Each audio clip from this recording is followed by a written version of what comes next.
Great, thank you very much. So, firstly, thank you very much for having me. It's a real pleasure to present to you today, and hopefully just tell you a little bit about my organisation and Evidence Aid and the work that we do around sharing evidence on what works in humanitarian crises. So I thought I'd just take you through a little bit about what we do and the kinds of information that we get involved with at Evidence Aid. So I'm hoping when I click this onto the first slide, can everyone see that? Can I just get a verbal confirmation that's happened? Great. Yeah, I can see it. Fabulous. Okay, so why do we need better evidence in disasters? Fairly obvious question, but I mean the scale of both humanitarian need and actually humanitarian action is enormous, and actually the scale of humanitarian aid spending worldwide continues to grow, although the rate of growth is slackening off. But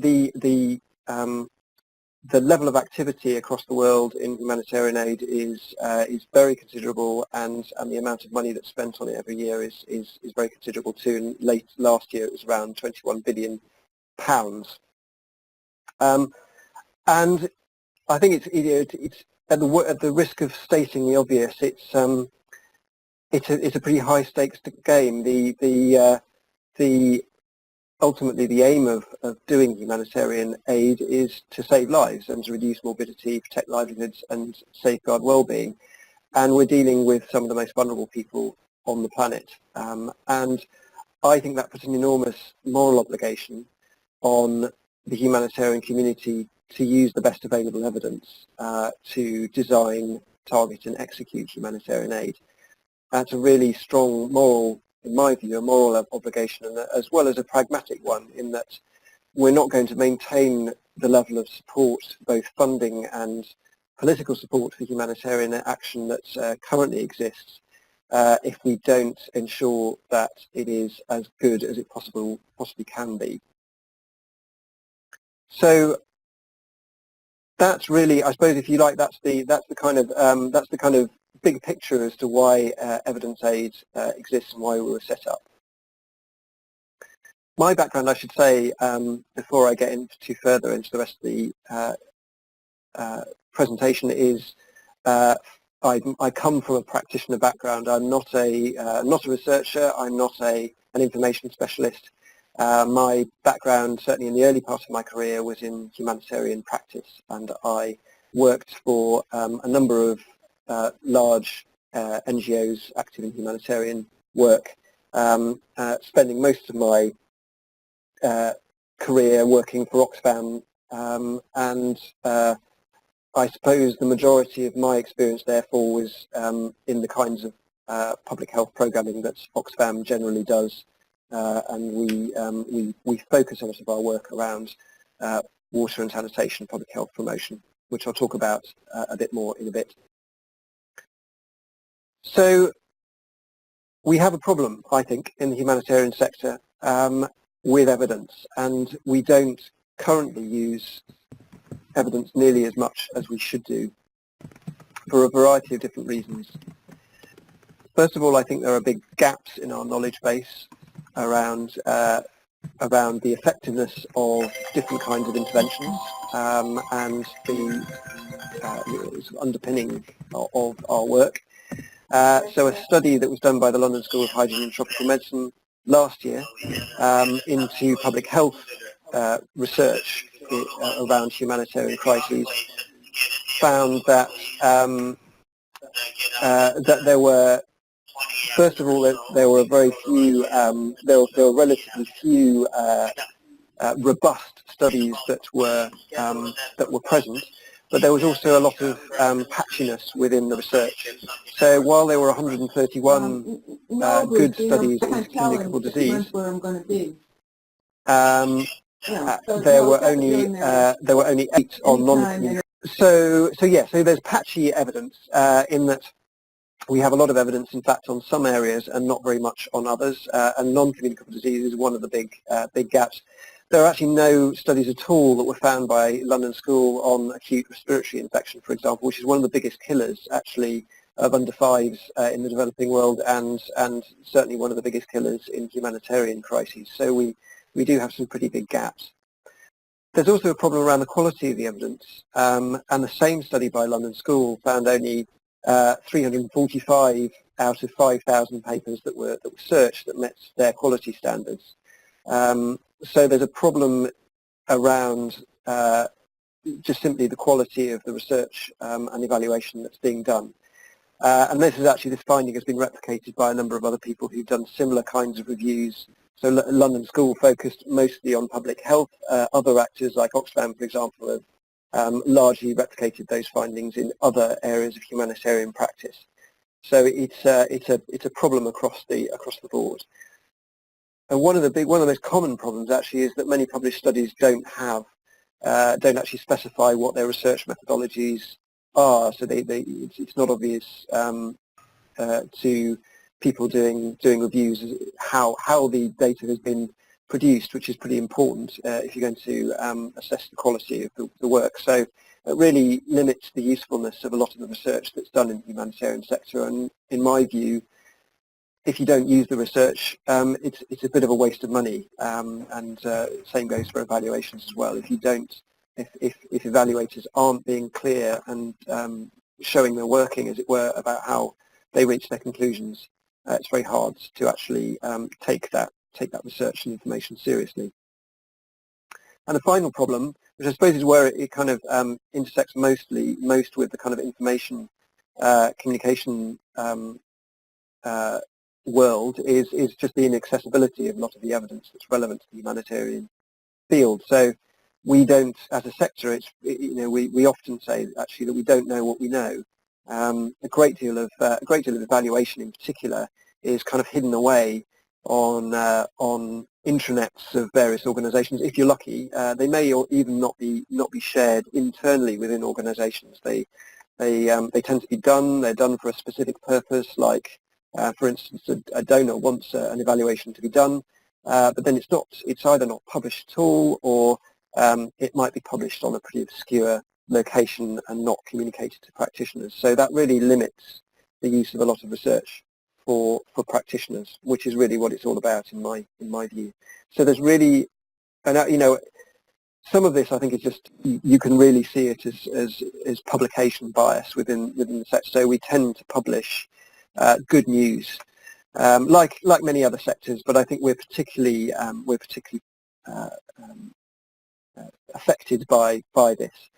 And I like to show this slide, although it's not specifically relevant to humanitarian aid. I think it really neatly illustrates the problem as to why a lot of research, and particularly a lot of evaluations of interventions done in many sectors, but humanitarian in particular, and why that is the case. And this is, although actually it's not a particularly wonderful graph in terms of being obvious at first sight what it's saying. Essentially, this is a plot of a study done by the National Audit Office, which is kind of quasi-independent ombudsman of government in government spending in the UK, and it plotted the robustness of evaluations done in the public sector in the UK, plotting the robustness against the assessed effectiveness. So how good the project or program was that was being assessed, and you can see there's an inverse correlation basically between the robustness of the study and the positivity of the result. So, i.e., the more robust the study, the worse the assessment of the work very often. And I think where you have, as in our sector, a really strong incentive from the donor community in particular, really obsessing over results delivered by humanitarian actors and only funding organisations that are seen to be able to deliver results. Very often quite low-level results, so sort of outputs. How many wells have you built, or how many people have you accessed, rather than looking at really in-depth outcomes. When you incentivize, when you only ever incentivize good news rather than encouraging people to be open about the success or failure of their work, then it's almost inevitable that people will try to hide examples of failure, examples where the impact was either not as expected or not as high as they feel that perhaps the donor would expect to see. So so that's kind of quality and quantity of research and humanitarian evidence in this sector, but it's not just about the quantity and the quality. It's also about what we do with it. And we aren't particularly marvellous within the sector about even where evidence does exist. We're not particularly good about using it. And I think, again, this is about incentivizing. For me, this is about the whole community, whether it's practitioners, researchers, donors, policymakers, whoever. All of us need to work together in a way that's actually incentivizing the use of evidence, in a way that underpins policy and program guidance, funding decisions, all sorts of aspects of the sector, including the way we train new staff and the way, obviously, we make decisions on the ground. The kind of orangey box is a quote from a new publication that we've put out, which is an evidence guide for practitioners. We've done a joint publication with the London School of Hygiene and Tropical Medicine and the Nesta Foundation, and really a lot of what that's about. It's essentially a practical guide for humanitarian workers on the use of evidence, but it's about how evidence should be built into decision making. And I think one of the perceptions we need to kind of get over is that in some way research and evidence is kind of it's sort of dictatorial. It tells you what to do, and professional judgment is kind of pushed to one side. But actually, what we're really talking about when we talk about evidence-based decision making is not that. It's actually still seeing professional judgment as a central to the decision making process, but that evidence needs to take a much stronger central position within the decision-making process. So we talk about this kind of nexus of different factors, which I'll come on to later on. I'm painting a bit of a bleak picture, so I thought I'd just kind of give you the opposite and say where I think we've got it right in the sector in the past and what the gains are really. So when I was just starting out in humanitarian aid, we still did therapeutic feeding in response to severe acute malnutrition in inpatient facilities. So we go around when there was a particularly bad food insecurity leading to severe acute malnutrition amongst vulnerable people. We'd actually go and set up inpatient facilities, usually a tent or a temporary structure or set up within an existing building, and we do inpatient care for severely acute malnutrition for those affected, which would involve setting up all sorts of new facilities, maintaining very strict hygiene, providing clean water, all sorts of things, and it was pretty labour intensive. And not always very good, actually. We didn't always, I saw some very good facilities. I also saw some pretty poor ones. But actually in the mid-2000s, a series of studies came out, actually really starting in the late 90s, which showed that you could do it much more effectively, actually, through community-based outpatient treatment, using ready-made supplementary food. and that this was more, well, not only more effective but also cheaper, because you didn't have to go around setting up all of these new facilities. And a systematic review in 2002 showed actually that severely malnourished children were on average 51% more likely to recover using these new community-based protocols than the old inpatient model. So this is an example of the humanitarian sector using evidence in practice and actually transforming the way it did business in one particular area. So we have done it, we can do it. We just don't always do it. And actually, I think I would go as far as to say this is the minority of cases where we do this. But when we do it, I think we do it. It has a big impact, and as you can see from that particular result, it's a pretty significant gain. If you're effectively getting 51% more malnourished children out of severely acute malnutrition than you would be with inpatient care. That's a pretty significant gain. So what we're really talking about here, I think, as I was saying earlier, is trying to kind of build best available evidence into the decision-making matrix. And not to say that kind of, we're not talking about people becoming kind of automata or just kind of providing answers in every case. You've still got to triangulate the best available evidence with the practitioner's own knowledge. Contextual analysis is really important, and I'll come on to that a bit later. The pragmatic concerns of where you're working, it may not be possible to do the best, the notionally best intervention that the evidence is demanding, because the practical environment doesn't let you do that. So, for instance, if you're working in a physically constrained site and you don't have a choice about that, you may not be able to provide the level of facilities or the kinds of facilities that the best available evidence would point you towards, but you may be able to do something else.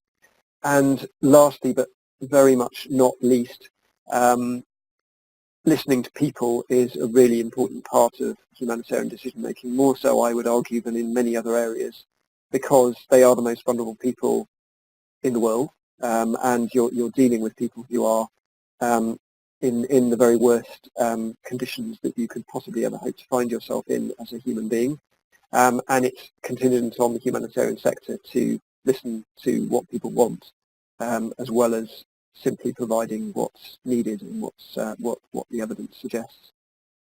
So we're talking about kind of trying to rebalance the decision-making process so that best available evidence is a really strong component of it, but it's not the only component of it. So I wanted to talk a bit about how you triangulate, if you like, global evidence with local evidence. And while obviously evidence aid promotes it, a big part of our role is to promote systematically reviewed research and really high quality research at a global level. You still need to look at the local level as well in order to see what works. So the example I want to use is from my own experience, which is cholera prevention in the Democratic Republic of Congo in Central Africa. Cholera is it's endemic in Eastern DRC in particular, but actually throughout the country as well. It's just a fact of life, and it's become more and more a fact of life since the beginning of it's difficult to talk about the beginning of the war, because the war has been going on for so long, and actually has been low-level conflict has been going on in DRC for a very long time indeed. But I've been active in the humanitarian sector for quite a long time now, and there's been a conflict in DRC throughout the whole time I have been active, much of the last 20 years, and endemic cholera has come hand in hand with that conflict. And outbreaks are really common, and in fact one last year was one of the most severe that Congo has ever seen, and there were 53,000 cases and over 1,000 deaths. The way that the humanitarian community responds to cholera in DRC is quite formulaic, and has been formulaic, I would argue, for much of those couple of decades that cholera has been really prevalent in DRC. And we do what's called WASH, so water, sanitation and health promotion. And that's really integral to what we do. And actually, there's a really good reason why it's a good idea to do water, sanitation, hygiene promotion, and it's pretty well supported by the evidence. Certainly some parts of water and sanitation and hygiene promotion are really well supported by evidence. So chlorination of household waste water, for example, with the use of chlorine tablets is pretty well supported by systematically reviewed evidence.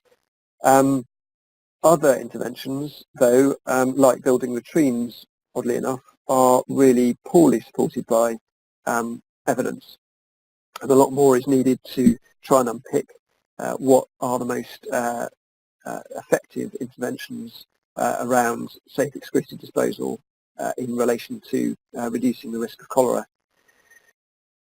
But one of the things, a good example of where the sector has used evidence is in adding to the, if you like, the technical interventions that we do, the building water supplies and building toilets, adding to that household-based hygiene and health promotion, including around hand washing, and that's reasonably well supported by systematically reviewed evidence as well. And that made that in the early 1990s made a really big difference to the way that the humanitarian community does WASH in general, but WASH in the context of communicable diseases like cholera in particular. But in DRC, we generally do WASH because almost as an automatic response to cholera, to a cholera outbreak. So when there is a cholera outbreak, someone will come along and they will do, a lot of people will do WASH style interventions, often around household water supply. But we don't really understand why, and we certainly don't understand the particular risk factors around cholera in DRC, and we certainly don't understand the impact that the work that we're doing has on cholera transmission. Although we often we often make sort of extravagant claims about having reduced either the incidence or the mortality around cholera. This isn't really helped by the fact that there isn't very much data at national level. So there's at the moment, no institutional lead within the Ministry of Health or any other body which draws together epidemiological data at national level on cholera in DRC. So if you want information on cholera, you have to go digging yourself, and that means mooching around and talking to health centres and digging the data out yourself and then doing the analysis. But if you do that, if you actually spend the time doing that, you see that there are some interesting correlations, for example, between proximity and contact with surface water and cholera infection. So many of those who get sick are people who go fishing in open water sources, people who graze water their cattle in open water sources, women and other people who wash clothes and other things in rivers, lakes, and ponds. So there's a high prevalence of cholera amongst those groups, particularly in the early part of a cholera outbreak. So that's not to suggest we should stop doing WASH. There's a really strong, there is a strong evidence base that it's, if you take the kind of global picture, it's a good first response. There's a kind of, on average, it's a good thing to do. You're not going to do harm by doing it. But in this context, at least, we really need to look at broader-based interventions that address specific local risk factors. So, for instance, should we be stopping people, paying people, for example, to stop fishing in lakes so that they don't get infected with cholera? It's interesting to note, actually, that the Burundian army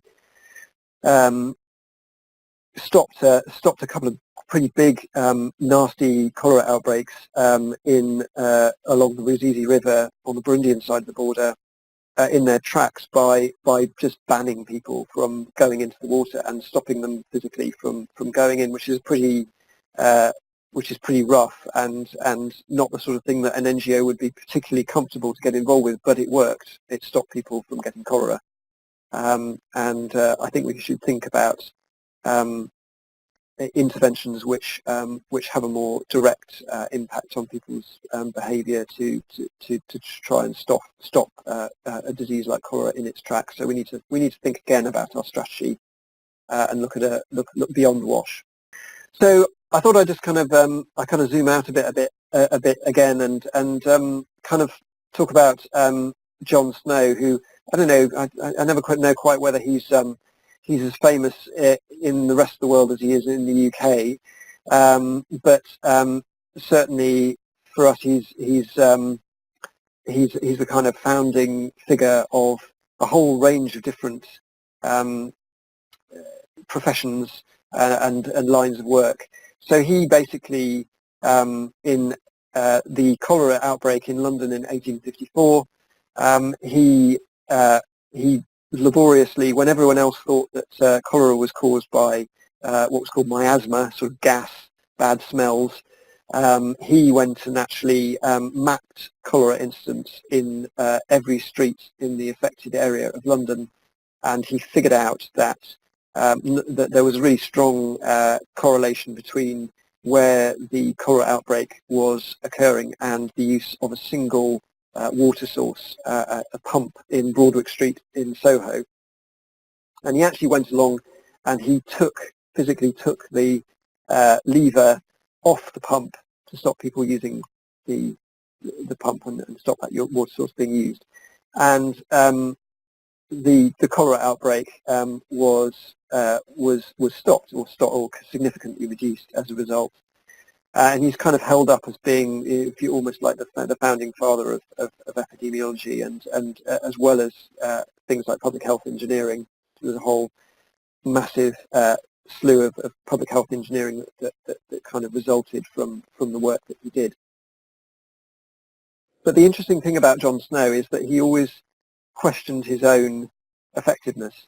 So he actually himself at the time questioned whether him taking the lever off the pump really had stopped the cholera outbreak, or whether it was simply a correlation between, it was burning itself out of the population anyway. Everyone who was going to die had already died.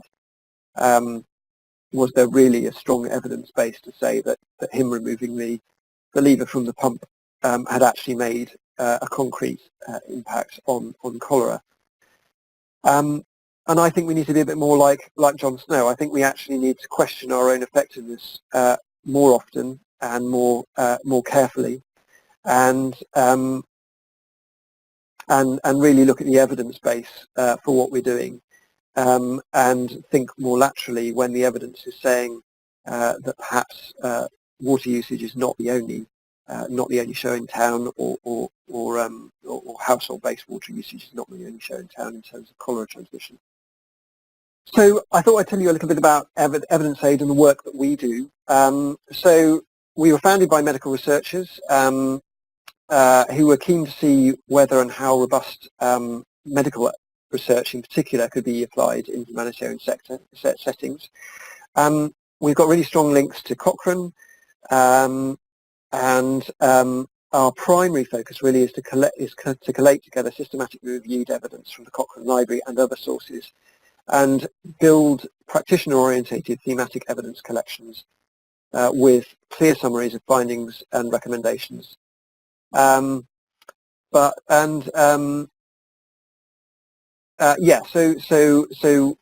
essentially trying to fill some of those gaps that I was talking about earlier on. and we engage with humanitarian actors in a variety of different ways. So I'm just trying to move on to the, oh, yeah, there we go. And we collect together, amongst other things, we collect together evidence collections on particular humanitarian themes. So here's an example of a few that we've pulled together around malnutrition, Ebola, windstorms, and some other areas. And they're on our website, which is the link that you can see here. We also run an annual event, which is actually going on next week, which is Humanitarian Evidence Week, which you're more than welcome to participate in. There's a whole range of online events going on over the course of next week. And the practice guide I mentioned earlier is also on our website, which you're very welcome to go along and download if you'd find that useful. Thank you very much indeed. I hope that was useful, and I think we'll have some questions later on. But that's it from me. Thank you so much, Ben. And I know we're missing you and Carolyn to abbreviated presentations because of our technical difficulties. So I appreciate that. If you can drag down that green ball to Carolyn, just we have the disaster alert database. We added that practice guide to it. We're very excited to see that come out. So fantastic. Thank you. Yes. So Caroline, I'm going to turn it over to you and let you introduce yourself and talk about the work that you're doing over in Great Britain as well. Fantastic. Thanks very much, Siobhan. Right, so hello everyone, my name is Caroline Brun and I'm a Knowledge and Evidence Specialist, which is a librarian for Public Health England. Today I'm going to talk about two pieces of work that PHE has been involved in. Firstly, I'll describe the IFLA Library and Information Services project, which describes the initial aims and objectives, listing our main partners, and then I'll briefly highlight our outputs. PHE's involvement with the project came to an end in March 2018, and the second of my part of my presentation will describe what came next, talking about evidence for global and disaster health and our work with IFLA, the International Federation of Library Associations and Institutions. So, IFLA stands for Healthcare Information for All, and it was set up by a doctor called Neil Pakenham-Walsh, and he wanted to reduce inequalities in access to good quality information about healthcare so that people around the world can make informed decisions. With the IFLA List project, the aim was to support and promote the role of library and information services in a global and disaster health context, and to identify potential partnership projects through an exploration of current issues, activities and needs. The two main objectives were to explore the role of libraries and information services in global and disaster health, and to identify issues, needs and solutions to help libraries and information services fulfill their potential in this area. In addition, we also wanted to engage the health library and information science community through presentation of project findings at an international conference special interest group, and to determine and scope potential topics and areas for Phase 2 projects with partners. So our partners, we have Public Health England, that's who I work for, and Public Health England is the national public health agency for England, existing to protect and improve the nation's health and well-being and reduce health inequalities. It does this through advocacy, partnerships, world-class science, knowledge and intelligence, and the delivery of specialist public health services throughout England and further afield when needed. For example, during times of disease outbreaks, deploy a team to whichever area needs our help. Healthcare Information for All, HIFA, is a professional global health network working in collaboration with the World Health Organization and currently supported by the British Medical Association, TDR, which is WHO's Special Programme for Research and Training in Tropical Diseases, The Lancet, and more than 280 other health and development organizations across.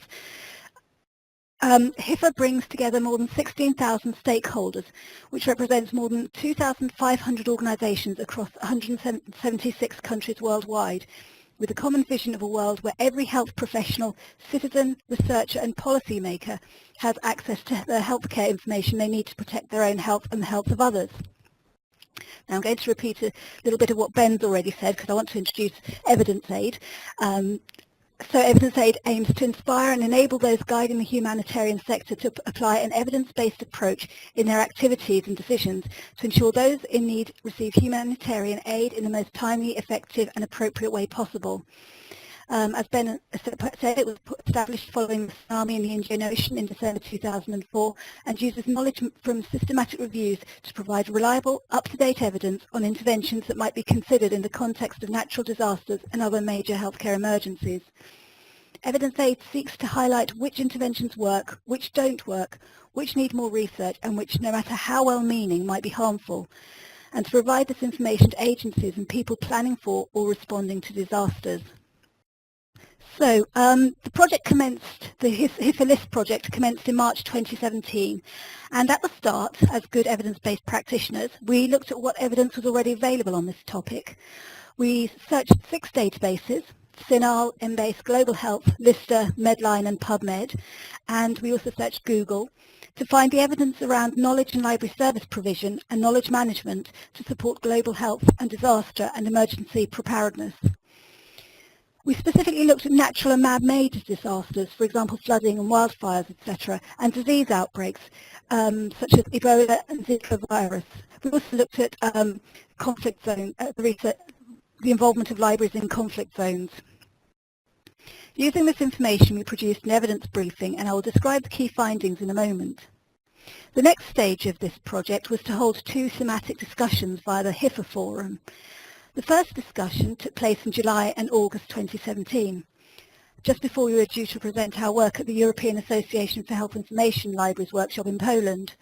We wanted to find out what we know about the availability and use of reliable information for global health emergencies, disasters and disease outbreaks.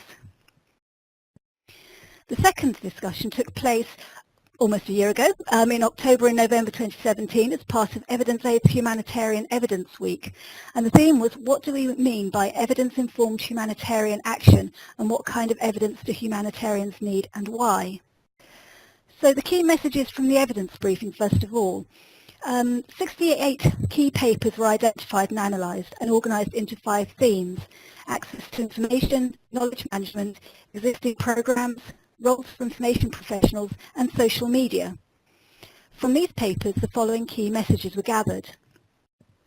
In times of crisis, libraries can have alternative functions. They can become charging stations for mobile phones and internet connection points. They can be sanctuaries, places to keep warm, a safe meeting point. Last year in Charlottesville, USA, the Claude Moore Health Sciences Library at the University of Virginia hosted a family assistance centre to provide support for family members of those injured. Libraries can also liaise with emergency services to communicate messages to the public via Twitter, Facebook, phone, etc.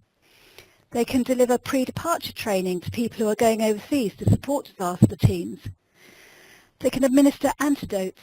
In the USA, where there is an issue with opioid overdoses in libraries, librarians are being trained to administer Narcan to help drug users survive an overdose. And they can provide shelter for emergency teams. There have been cases where emergency workers have been managing a crisis, and libraries have been opening their doors to provide somewhere for them to rest and get food and any other support that they need. There are new roles evolving to support emergency teams, for example, as global health informationists and disaster information specialists. They need specialist knowledge, such as knowledge of different tropical disease outbreaks and information sources. Social media can be used for information dissemination, disease surveillance, and communicating with the general public. Another key message was that access to timely, accurate, and quality health information for disaster teams is essential, but it's not always sure who should deliver that information. One thing that was definitely pointed out was that there is a digital divide with regards to access to the evidence, but in developing countries this is not just during emergencies. That's something to be aware of. Knowledge management tools are available to support global health and knowledge brokers can support data sharing, so again another key role for librarians. Something that hadn't occurred to me was the awareness of local context, such as cultural sensitivities, their fears, insecurities, and also the inequity in literacy levels. So all of this local context is very much needed, and it's something that librarians can provide because they're located in the community.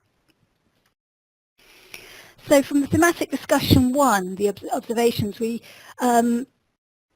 was what do we know about the availability and use of reliable information for global health emergencies, disasters and disease outbreaks. And we received 78 messages via the HIFA forum coming from Ethiopia, Germany, New Zealand, Nigeria, Norway, Tanzania, UK, USA and Zambia. So it's really interesting to get all these opinions from different countries. The main finding was that there is a huge gap between what is needed and what is available, with each player not having the capacity to deliver to their potential, although librarians can help bridge those gaps. So the second thematic discussion was what do we mean by evidence-informed humanitarian action and what kind of evidence do humanitarians need and why? This generated 104 responses from Bangladesh, Iceland, India, Nepal, Nigeria, Sudan, Switzerland, Uganda, UK, USA and Zimbabwe.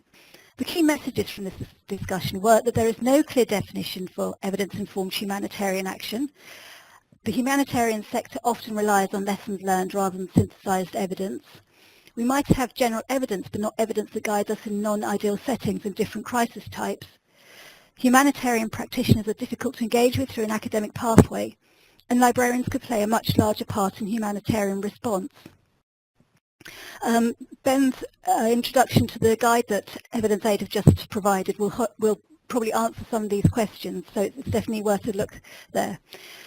But there is still work to be done. Although PHE's informal involvement with the project came to an end at the end of March 2018, we are continuing to work with HIFA as a core partner, and PHE's Knowledge Management Programme will continue to explore other projects and joint working in the field of global and disaster health.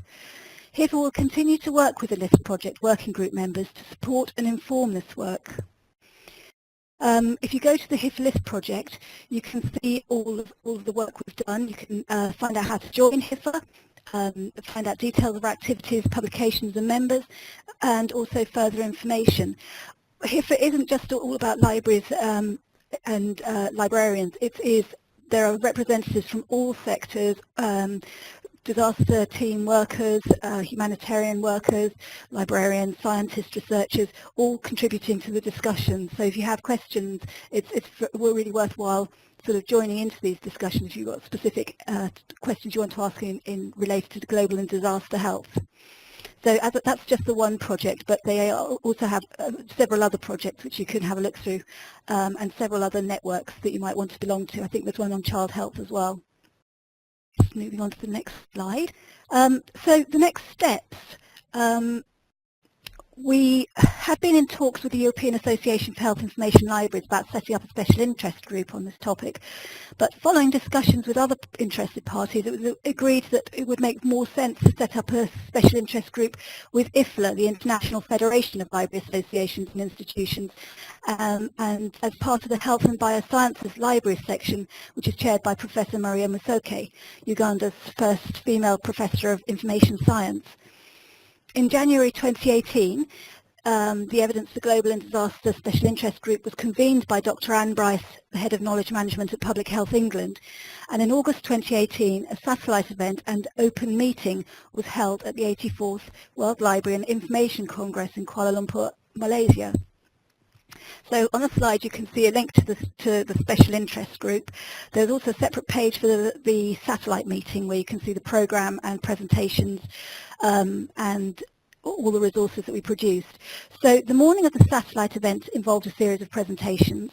Virginia Murray, consultant in global disaster risk reduction at Public Health England, started proceedings with a presentation describing the role of libraries in supporting the Sendai framework for disaster risk reduction. And again on the slide you've got a link to read more about it. We then had 6 presentations. The first one was on public librarians' health information services to the community following a catastrophic flood in America. The next was from Evidence Aid about evidence collection on moderate and severe acute malnutrition, which is what Ben was talking about earlier. The third one was about Philippine research on disaster risk reduction in health. The fourth described how to use GIS data and mapping parties to expedite disaster relief response to vulnerable places. The fifth looked at disaster metrics and described a comprehensive framework for disaster evaluation typologies. And finally, there was a presentation on the role of academic librarians in developing countries in facilitating transformation for sustainable development. All the papers and presentations are on the link in these slides here. Then in the afternoon, we held a Finding the Evidence for Global and Disaster Health workshop, highlighting and demonstrating freely available quality information sources, such as systematic reviews from Evidence Aid, Campbell collaboration, and evidence gap maps from 3IE, the International Initiative for Impact Evaluation. All the resources that we demonstrated are available in the Padlet link in the slides. At the Satellite meeting, we also launched a handout for Finding the Evidence for Global and Disaster Health, and again, the link to this document is in the slides. It was basically putting together all the resources we'd identified, and it's not just the usual ones like PubMed and Embase and CINAHL, but also retrieved such a range of resources from the World Health Organization about training, about how to do systematic reviews, videos. It also incorporates resources which are gathered during the thematic discussions. So it's a work in progress because people are still recommending useful quality resources which are freely available, and that's the main point, to make the content as accessible as possible. Bear with me. Yeah. So the next steps, we're running a series of webinars, and as we mentioned earlier, the first one will take place next week as part of Humanitarian Evidence Week 2018, and you can follow them on Twitter, #HEW2018. IFLA Evidence for Global and Disaster Health Special Interest Group will be hosting a webinar on finding the evidence for global and disaster health on Monday, 19th November 2018 at 3:30 p.m. GMT. More details are in the link on the slide. More webinars will take place in the new year, and you can find out about these if you follow the Twitter hashtag E4GDH, Evidence for Global Disaster Health, and that will keep you up to date with all our progress. The next meeting of the Evidence for Global and Disaster Health Special Interest Group will take place at the World Library and Information Congress, the 85th IFLA General Conference and Assembly, which takes place 24th to 30th of August in Athens, Greece, and we hope to see you there. You'll have my contact details at the end of this, and we'd love if you would contribute, if you want to join or send an abstract. It'd be great to have everyone involved. So I love this picture. It was taken at our first satellite meeting in Kuala Lumpur in August. There are librarians and representatives from NGOs from America, Australia, the Philippines, Uganda, Spain, South Africa, Malaysia, and the UK. This photo fills me with pride, and I feel really honoured to be working alongside all of you, and I do hope you will join us in this work. I think my presentation was a little bit shorter, possibly I've talked too fast because I was a bit nervous. But thank you very much for listening. If you do have any questions, please get in touch, and do follow our progress on Twitter, #E4GDH, and also the progress of Humanitarian Evidence Week next week, #HEW2018. And if you want to find out more about HIFA, you can follow their Twitter account, which is at HIFA_org for healthcare information for all. Thank you very much for listening. Are there any questions? Wow. Thank you, Caroline, and also to Ben for the amazing presentations that you've done. We want to let you know, we did put it in the chat box, but just so people know, as always, we are going to make the recording and the PowerPoints from this from today's webinar available on our webinars page. We'll also pull out all of these great links that is about Evidence Aid and all of the resources that the speakers provided in the PowerPoint slides. We'll create a handout so you'll have everything on one sheet.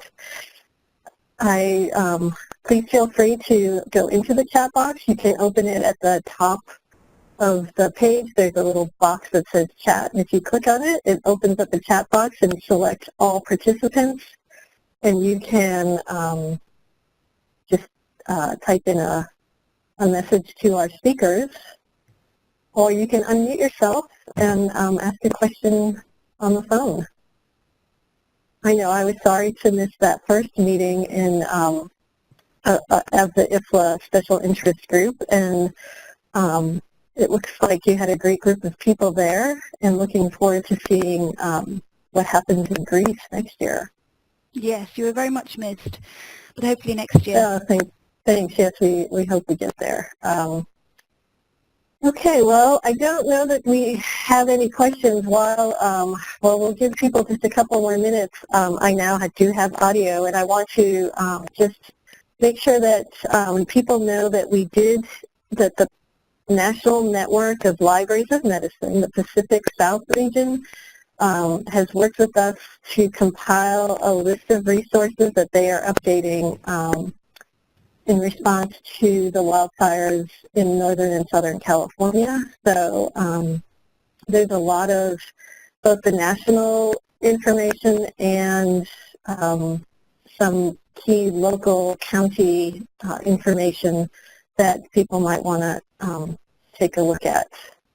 So I see a question from Alicia. Other than joining the HIPAA listserv, how else can people become involved? Are volunteer librarians needed for projects? Right. I think what it is, it's more of a we're trying to have more of a mentoring sort of aspect. So at the moment we're just starting to build a network. So we've got people who've been following on Twitter and who attended the meeting, and it is still very early days, but what we're trying to do is develop the webinars. So we're having this one which is finding the evidence, and then some more colleagues will be doing different webinars throughout the year next year. Volunteer library. So we haven't got any volunteer librarians in mind at the moment because it is such early days, but it is something we could find out whether there are any projects that do need volunteer librarians who might want to mentor or remotely or actually physically be there. And that's something I can ask, see if there's find out if there are any projects around. Is it possible to record make a note of the questions and people asking, so I can email the response when I've found out more information? Do you think?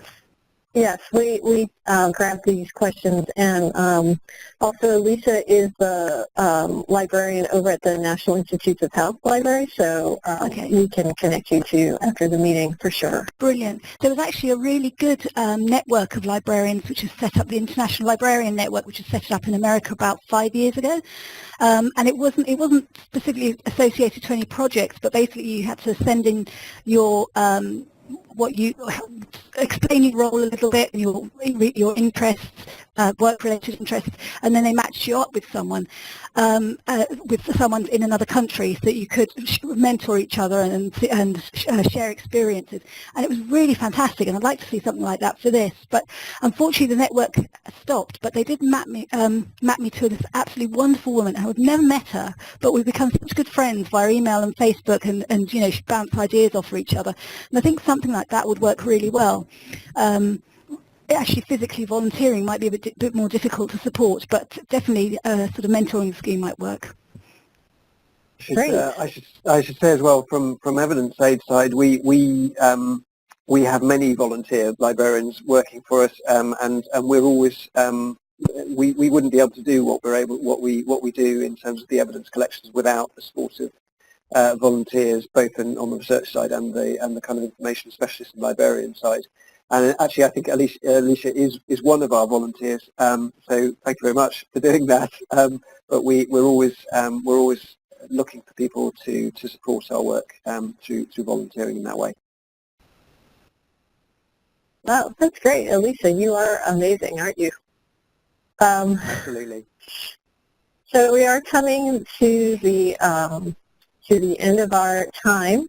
And we made it through the whole call. Thank you, Felice, our IT support, who has been knocking bots off our phone call right and left throughout this whole meeting. We would be long gone without her support, so thank you for that.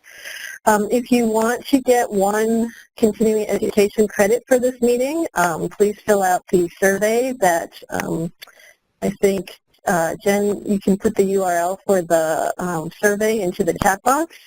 And then once you fill out that survey, you go onto the Medical Library Association Learning Catalog, which again, there's a URL for that, and enter the code GIS1118, and that will give you 1 credit, and a certificate should pop up from that for this webinar. Thank you so much, all of you, for speaking through this, for our speakers, Caroline and Ben, for joining us at what is maybe a difficult hour for you on your time zone.